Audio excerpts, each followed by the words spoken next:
Mark DeGruff, your president. What a beautiful day out today. I hope everybody's going to get a chance to enjoy the weather at some point. Let's start with the Pledge of Allegiance.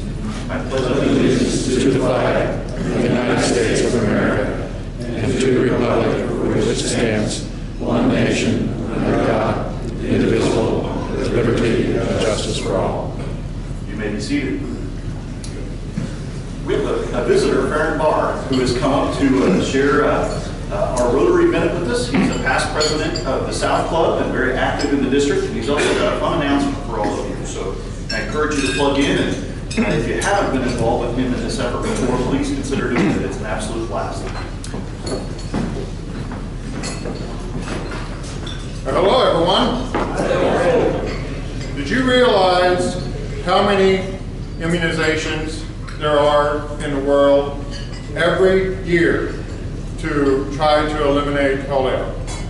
Guess how many? Mark, you can't answer. 450 million immunizations every single year. This takes 150,000 volunteers every year to try to eradicate polio. Right now we have 18 wild polio virus cases right now. We also have 43 circulating vaccine-derived cases in the world at this moment. The 18 wild polio virus cases is compared to 10 last year at this time.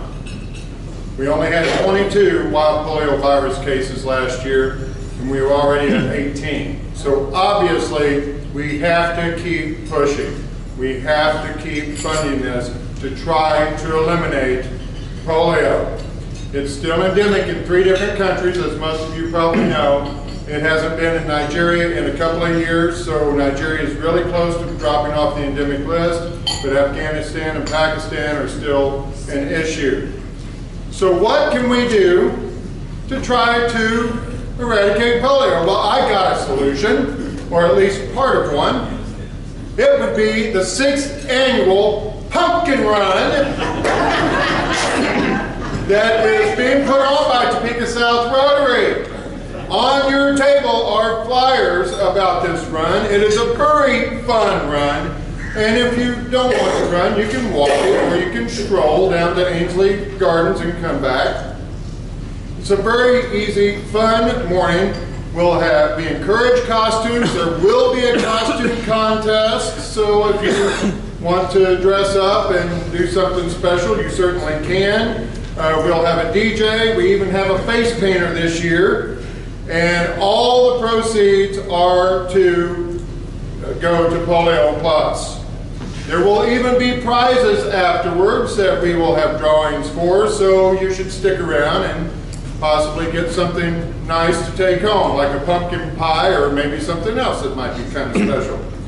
The time and date is going to be October 27th at 8:30 in the morning. You can do packet pickup at Gary Gribble's from 4 to 6 the night before, or you can come at 7:30 in the morning and late registration there.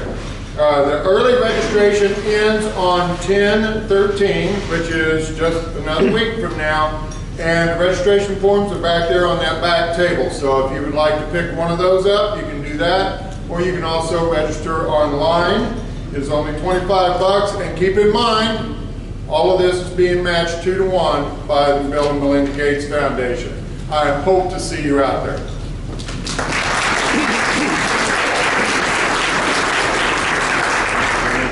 And Stan is up with guest introductions next. While he's coming up, our October featured charity is the Guatemala International Service Project, a continuation of that. So cut money for October will go to purchase paint and supplies to repair the school and medical facility in Guatemala that Farron and a lot of folks from South Rotary and a lot of folks from our team, Grace and a number of others, worked so hard on. So that was the focus of our July international service trip to Guatemala, Topeka South, and funds go to purchase paint for their school and their medical facility. Stan.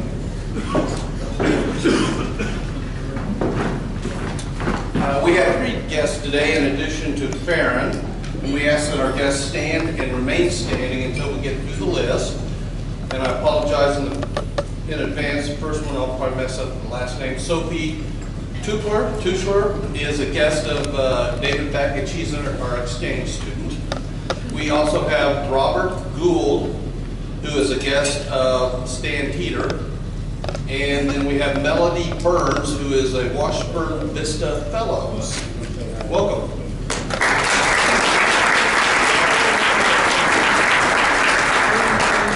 To all of you. Today is National Golf Lovers Day. That is every October 4th. After a particularly poor round, a golfer spotted a lake as he walked despondently up the 18th. He looked at his caddy and said, "I've played so badly today, I'm thinking I'm going to drown myself in the lake." The caddy, quick as a flash, replied, "I'm not sure you can keep your head down that long." And one more bad joke for your pleasure. A hacker was playing so badly that his caddy was getting increasingly exasperated. On the 11th, his ball lay 160 yards out from the green, and as he eyed up the shot, he asked his caddy, "Do you think I can get there with a 4-iron?" The caddy said, "Eventually." So for announcements, we still need mentors. You can sign up online on the club website, or there's sheets on your tables. Also see Lee Morris and others who are so involved in that if you have any questions.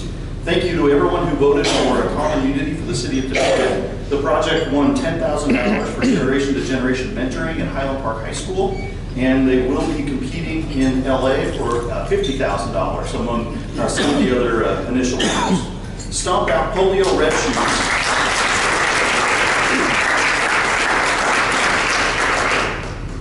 Stomp Out Polio Red Shoes are cards for how to order those are on the badge table, and it's a project for District 5400 in our zone, and a portion of the proceeds goes to Polio Plus for their district.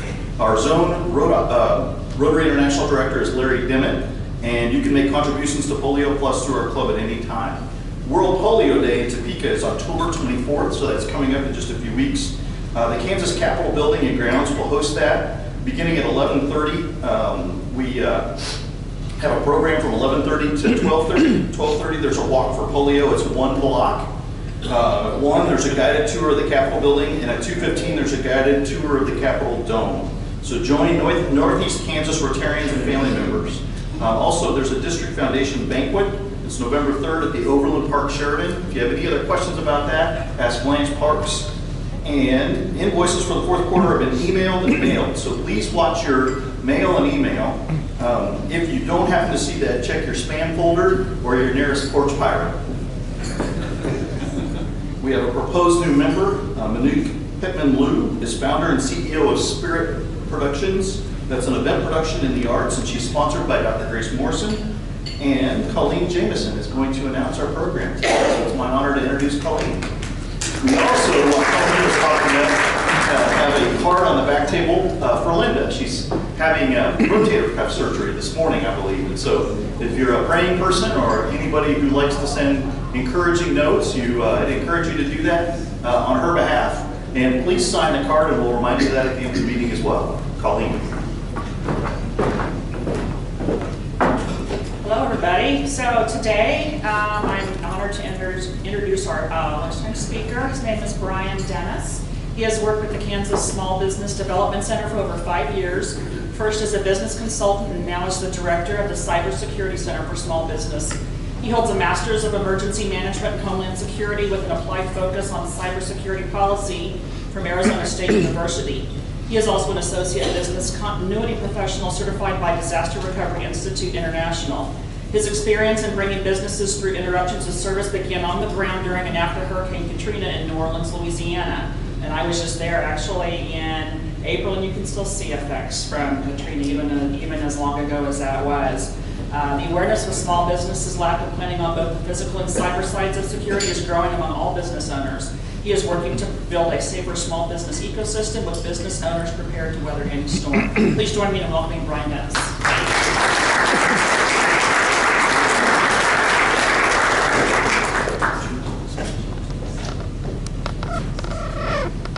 Thank you guys for having me today. I really appreciate the invitation to speak.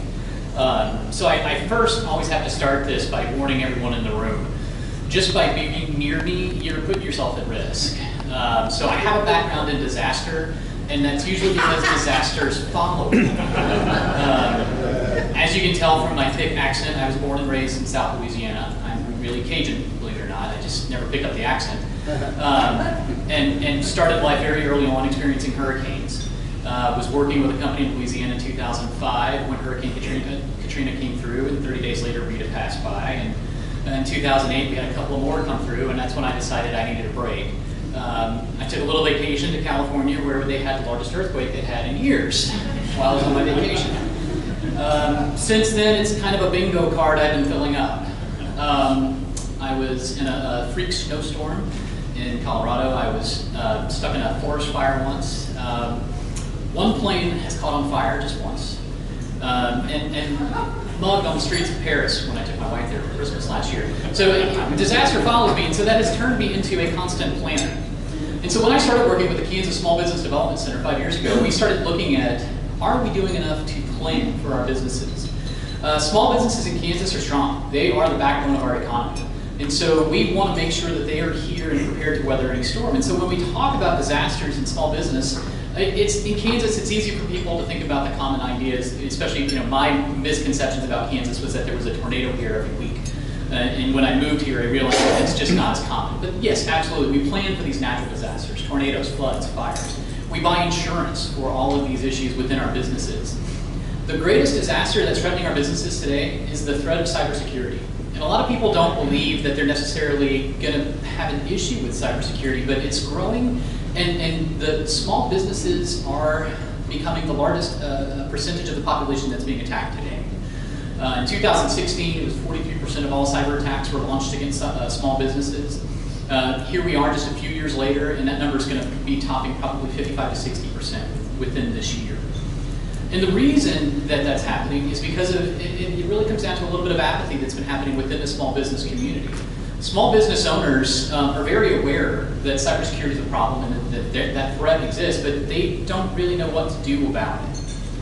And so that's where the Small Business Development Center is really trying to create a language within our small business community so we can better understand what's going on and what we can do to change. In 2016, the federal government, who loves to do things sometimes in strange ways, wrote the 2017 National Defense Authorization Act. Within that act, it said the Department of Homeland Security and the Small Business Administration would partner with the Small Business Development Centers, us, to provide cybersecurity education to America's 28 million small businesses. Nobody bothered to call the Small Business Development Center and tell us that we had been tasked to do this. So nothing happened nationally for us until a couple of people in Kansas, myself being one of them, who are policy nerds and we will read through legislation, actually saw this little bit of legislation within this 1,800-page document. And we said, hey, why don't we go ahead and get something started? And so earlier this year, we launched our center. And so our center is actually up and running here in Kansas, and everything happens virtually. And so what we do is we offer businesses the opportunities to assess themselves. Our cybersecurity assessment takes about 30 minutes for business owners. And after they're done, they're given the opportunity to learn their scores and how they're doing. And the scores are actually based on pretty strict statistics that we've worked with the National Institute of Standards and Technology, NIST, to create. And so what we're focused on are 5 key categories. The categories of identify, protect, detect, respond, and recover. And so once you take our assessment, you can actually learn how you're doing in all of these categories. And the categories are pretty simple to understand. Obviously, identify. Specifically, what do you have in your business? Not just on hardware size, but what type of information are you carrying? A lot of people believe within their small businesses, well, I'm not carrying data that's very important, and so it doesn't really matter. And what we're trying to tell our business owners these days is that every piece of data is important. The Equifax hack, which happened a year ago, has really taught us that there is no data out there that isn't valuable. And so when that hack occurred, we started looking at what small businesses are carrying. And if you're carrying just basic information, email addresses, phone numbers, and if you're keeping that on an online system somewhere, that's valuable information to someone.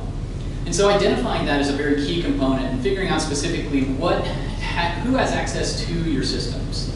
The protecting of systems is very important these days.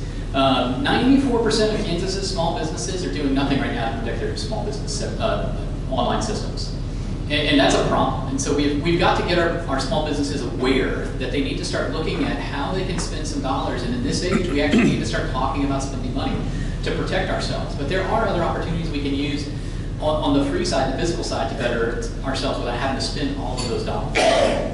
I've actually worked with a couple of small businesses, and one of them just blew me away when I asked them, well, so what type of virus protection do you carry? And they said, well, I don't really have any virus protection on my systems. And I said, well, why not? I said, I don't believe in it.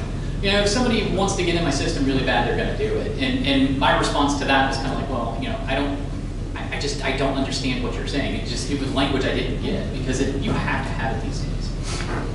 How to detect if you've been breached is a major issue these days, specifically within small businesses.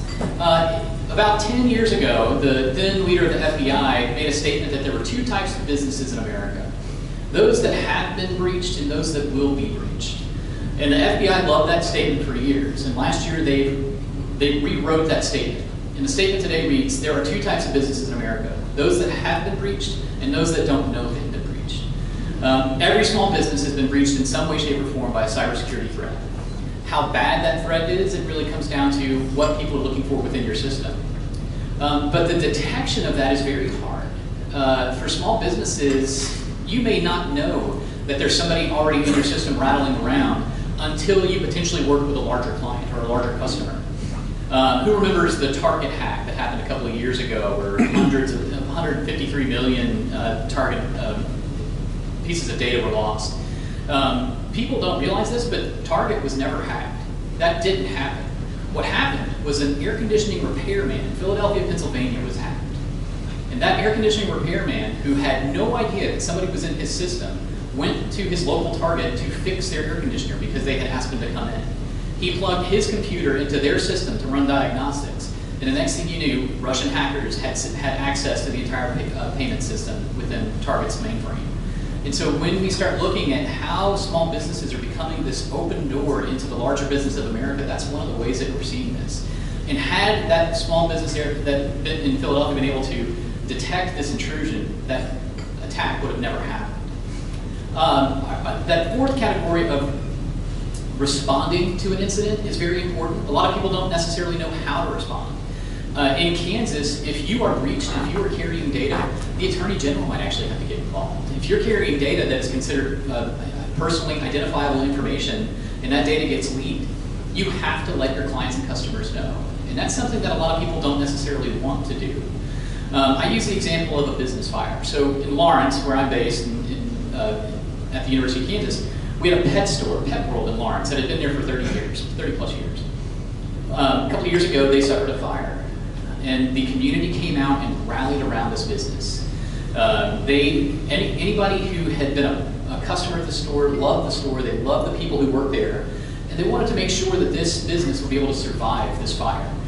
They showed up to help rescue pets. They showed up and helped pay for a new temporary location while the old location was rehabilitated. And the customers came back. When the old location was reopened, customers came back. Now imagine if that had not been a fire. Imagine if that had been a breach of their credit card terminals. And Pet World had to call every single customer of theirs and say, your credit card data has been breached. You have to replace your credit card, and you have to monitor your credit for the next 2 years. Sorry. If that would have occurred, people would have shown up with pitchforks and torches to the business and been just angry as could be. And so that's where we're seeing some of these numbers that are coming out on the response side that are not good. The average cost to a small business cyber breach is $117,000. And so how many businesses actually have that type of money laying around to cover a cyber attack? Additionally, businesses that are breached within 6 months, 60% of them will shut their doors. So we are losing businesses every day to cyber attacks, and we don't really know it. And so a lot of businesses that shut down because of cyber, they're never going to go to the press and say, I'm shutting down because I lost all of my data, or my data was compromised, or my system was being held ransom and I didn't have any choice. They're going to just shut down and go away. And so we want to make sure that we can start bringing down those numbers and understanding what that response has to look like. And when you respond to a cyber attack, how do you do it? Who do you call? And that's what we're doing within our system, is really educating our small business owners that there's multiple opportunities out there to reach out for help. Each community that we work in, there are specialists who can actually help and make sure people can get through these crises. And then finally, the last piece of the stage is recovery. Recovery from a cyber attack is just about as bad from recovery from a digital attack. You may lose 40, 50, 60% of your business overnight. People will stop coming in because they don't trust your business anymore. And so we have got to figure out what our businesses can do to recover from those issues. And so as we begin growing, we start thinking about what are small businesses doing these days to protect themselves. We know that in the next year or two, 55 to 60% of our businesses will be the emphasis of attacks that are happening worldwide. And when we start talking about who is actually attacking us, it's easy to point fingers at nation states. You know, we love to say that it's Russia, it's China, it's North Korea, it's Iran. And absolutely, those folks are definitely looking to get into systems, but they're really focused on the large systems, basically national integrated systems. But what we're really focused on are the criminal element. This year, cybercrime will surpass drugs as the #1 criminal industry in the world. I mean, what would you rather do? Would you rather put yourself at risk, put your family at risk for harm, potentially even murder, having to buy weapons, having to constantly look over your shoulder, and having to smuggle things into the country just to be able to make a small profit? Or, you know, let's all go down to Best Buy, let's buy a $300 computer, let's go set up at Starbucks and get on their free Wi-Fi and send out 60,000 ransomware emails. By the end of the day, we'll have, I don't know, $20,000 or $30,000 in a cryptocurrency account, and nobody's going to do anything. Nobody's going to tell us to stop. There's nobody out there saying this is a crime. And so as small business owners, it's really up to us to start really ringing this bell and saying across the country that cybercrime is real. Corporate America, Fortune 500s are spending 1% of total revenues right now to protect themselves. And so when we start talking about what does that equate to, that's $80 billion a year that's being spent on cyber in corporate America. Small businesses are spending basically nothing. And then at the same time, there's very little support. So we need to make sure our local authorities understand that when small businesses are breached, even if it's a minor breach, that this becomes a crime and a police report. It's really important for us because to bring in the necessary authorities that we need, like the FBI, who wants to help fight cybercrime, they need local police reports to do that. They need local assistance to make that happen. 48% right now of the attacks that are happening because we allow it. Simply put, we're clicking on links, we're opening emails, we're doing just about anything and everything we shouldn't be doing to protect ourselves. It's a strange time right now within the cyber community. One of the things that we're seeing a huge growth in is business email exchange.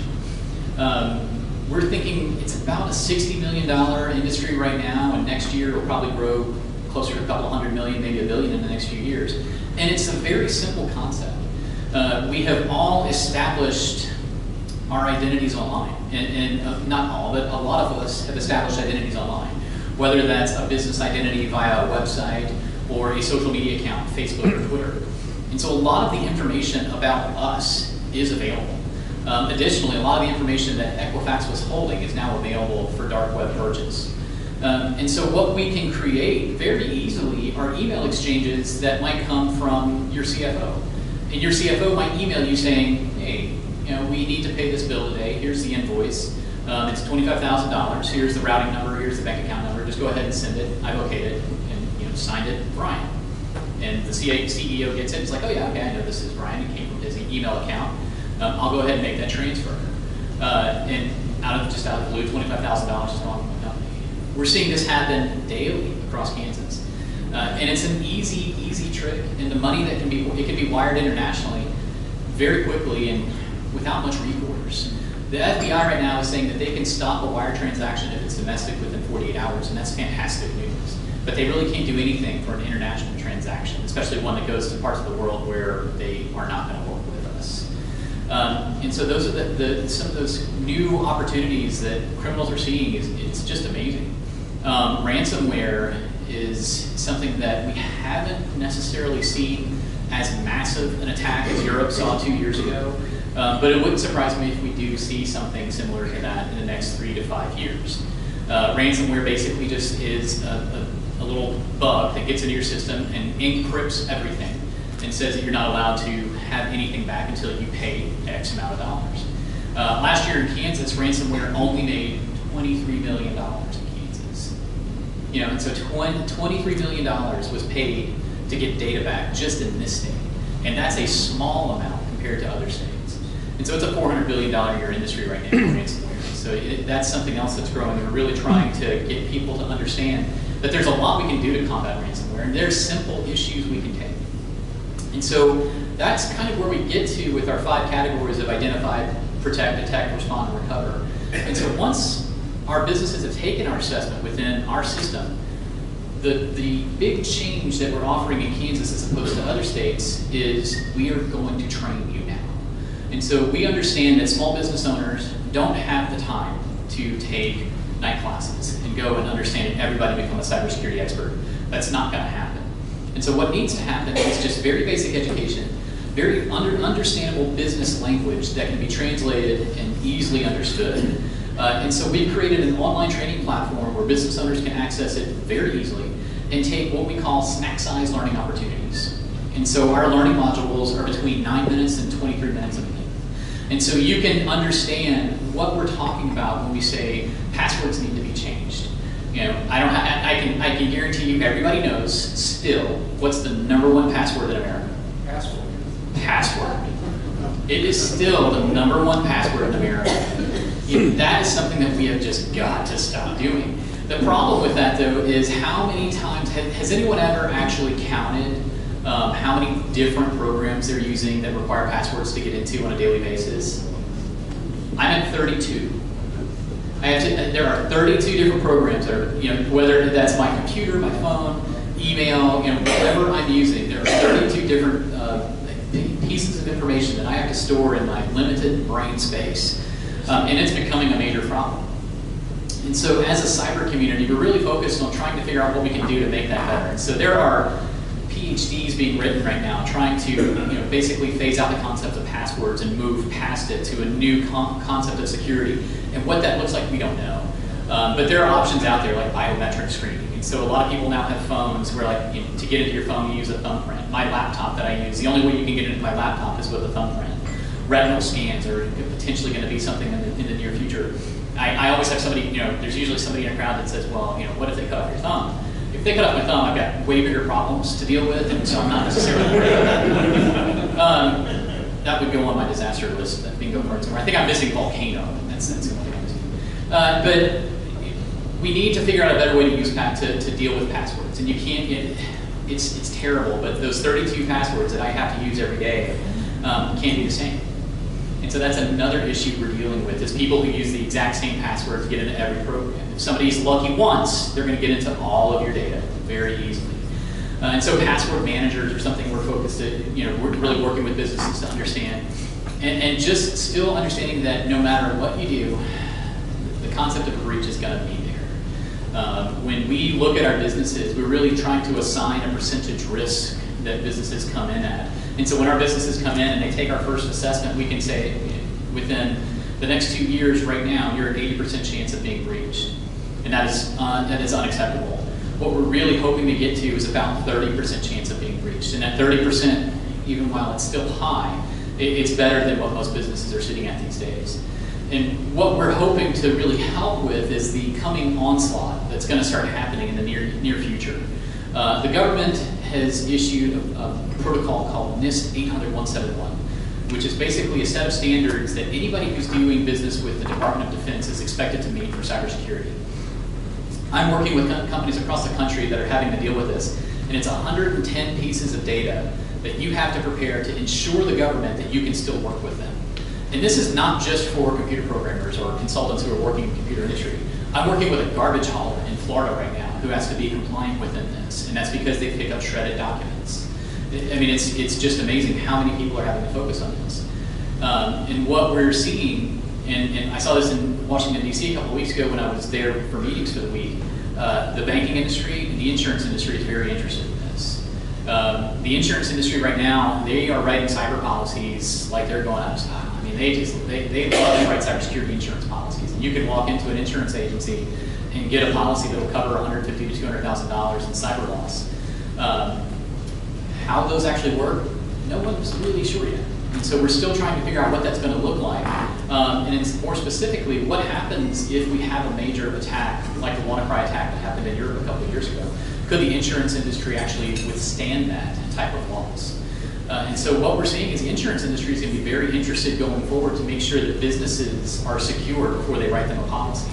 And so we're working right now with the American Insurance Association to understand what that risk really looks like. And so they know that they can't keep writing these policies without some type of baseline assessment going forward. And so they're excited about the assessments we're working on. Additionally, banks are going to start getting interested. Working with American banks across the country, when you go in to get a loan for a bank these days, of course they always check your credit. Of course they want to make sure your business plan is a good concept and you've got cash flow that works for the next 3 to 5 years to ensure the security of your business going forward financially. But what if you have zero plan about what to do should your business be breached?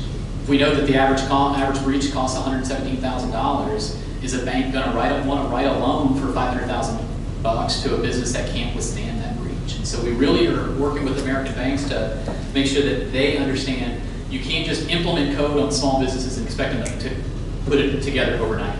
We've learned with the DoD that does not work. When the DoD announced this arrangement to start forcing the businesses they were working with to comply to this framework, that was in 2015, and everybody said we can't do it. So in 2016, they said, okay, you need to do it in 2016. In 2016, everybody said we can't do it. So 2017 rolled around and they said you need to do it. So they launched it finally on December 31st, 2017. And so technically right now, businesses working with the DoD have to fall within this framework, but there's still no teeth to it because they don't know how to actually enforce it. But sooner or later, they'll figure out how to put teeth to it and actually enforce it. And the same goes for the insurance and banking industry. They're going to want to make sure that their investments in the small business community is safe. And so that's what we're really focused on. So I think, have I gone over my time here? Mark getting up, kind of giving me the sign. I'm always open for questions. And so if you guys have any questions, I'd love to hear it. Yes, ma'am. I have 2 questions. One, is there a certain size or company, or are there certain attributes of companies that are attractive to hackers? Number one. And then number 2 is I'm on Google. I think it's Google.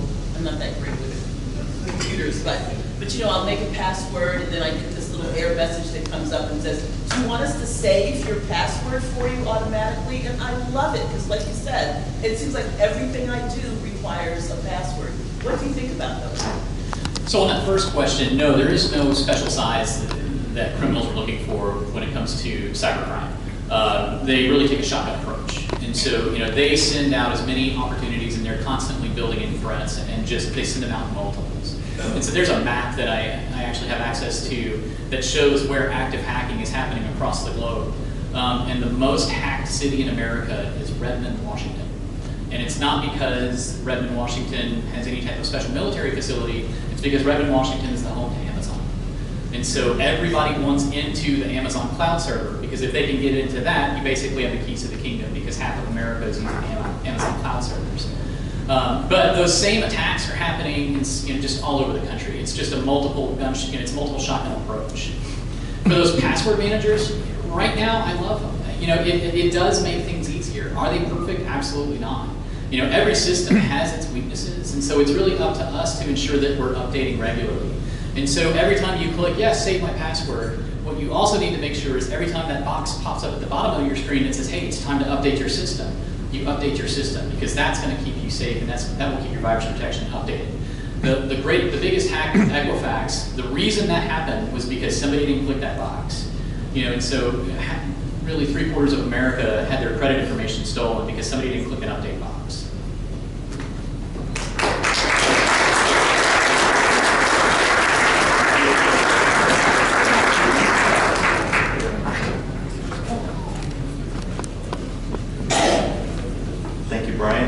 We have a small speaker gift. It's a 4-way coin that Rotarians agree to live by. It's our 4-way test, and we'll close our meeting with that. We also ask that you would sign the bookplate of this book, and we donate these to Ross Elementary School Library here in town. And very ironically, the title, our executive assistant in this club has quite a sense of humor with some of these book titles. This one is Danger in the Darkest Hour. So we ask you to sign that bookplate for us, and we'll donate that on your behalf. Thank you. For end of meeting notice, meeting announcements, please remember to sign Linda's card on the way out. Also, there's a organization that's near and dear to our heart. Jim McCullough heads the Peace and Justice Center, and they've got a fundraiser coming up. So there's a little bit of information out on your tables, and if you're interested in that, please grab one of those as well. Next week's meeting is going to be hosted by the Midland Care Team. We're so grateful for them hosting us. There is a Who's In for lunches, and with Linda being out, I would ask a brief favor, please, if you intend to come, get that Who's In done and get it done early.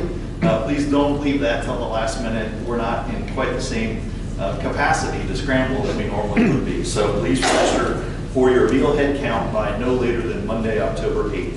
With that, we'll close with the 4 1/2-way test. Please stand. Of the things we think, say, or do, is it the truth? Is it fair to